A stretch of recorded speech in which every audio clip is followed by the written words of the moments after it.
Video. Okay, say that again. When the plastic go to the engine, it's become melt, they close the wall. You mean the cylinder wall? Yeah, wall. That one will not work. The engine is gas. So how do you guys fix it? We will not fix. We will make scrap. You're gonna scrap the whole car? Yeah, whole car. We'll That's- take some parts. The rest will make scrap. Really? Yeah. You can't just change the engine? No. No, it's very old. We cannot. No? It's not work for us. We direct make scrap. The battery's perfect. The tires are We'll good. take some parts and the rest will make scrap. Wow.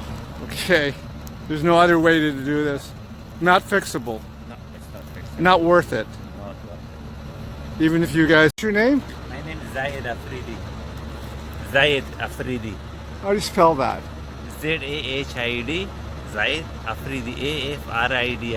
Afridi. Okay. Thank you. No problem. And what's your company called? My company name DXP Towing. DXP Towing. You own this company? My own company. Yeah. You own the company. Yeah. Wow. I'm the owner. Okay. This is a fancy tow truck. Yeah.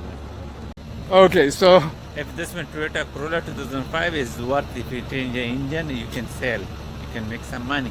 okay. This Nissan Sentra is nothing. That's you waste your money if you will spend more money in that. I'd be wasting my money if I fix it Yeah. because Because 2005 Nissan Sentra is not that worth. how much to fix is this engine? How much If would it fix, cost? I don't know, but like at least like maybe $1,500, $1,200. Oh, I see. Yeah. Okay, thank you. And you know about this stuff, right? Not little. That's not, I'm not mechanic, but I know little bit because working in that way.